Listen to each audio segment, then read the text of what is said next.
हे यंत्र बनवण्यासाठी आता आपल्याला लागणारं साहित्य आणि त्याची किंमत आपण पाहूया.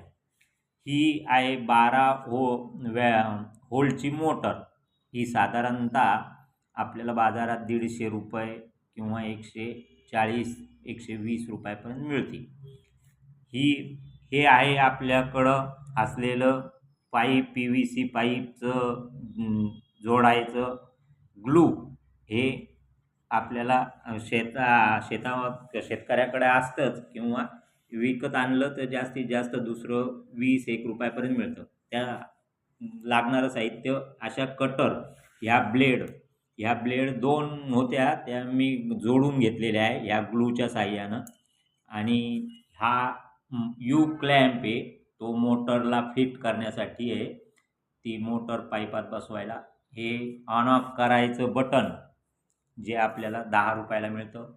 हे असं वायर आणि एक असा वायर आणि हा असा एक रॉड की ज्याच्यावर आपण मोटर फिट करणार आहोत. ते आता कसं फिट करायचं आणि ते पाहू आपण. सर्वप्रथम मी असा PVCचा पाईप घेतला आणि त्याला समोरच्या बाजूला कपलिंग बसवून घेतली.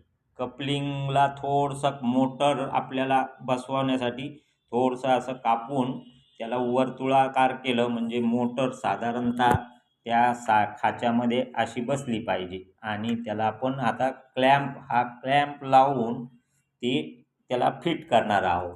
आता कशी फिट करतोय ते पाहून आपण एकदा पुन्हा कशी फिट केल्यावर दाखवू. हे पहा, आता आपण यू क्लॅम्पच्या साहाय्याने ही मोटर या कपलिंगवर व्यवस्थिशीर फिट करून घेतलेली आहे आणि त्यांना व्यवस्थिशीर हे पाते ग्लूच्या साहाय्याने जोडून घेतलेले आहे. आणि ते मागं येऊ नये म्हणून एक आपण असं कव्हरही दिलेलं आहे.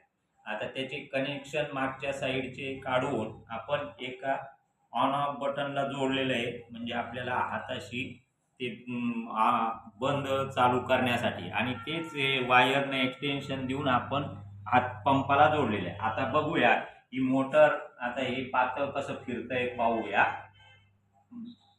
पहा, हे बटन जर ऑन केलं, चालू केलं की त्याची पात्याची गती इतकी आहे की आपल्याला पातं दिसत नाही.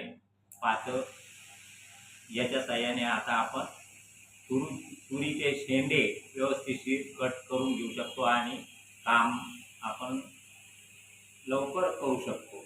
शेतकऱ्यांनी याचा घरच्या घरी करून पाहावे आणि याचा लाभ घ्यावा. धन्यवाद.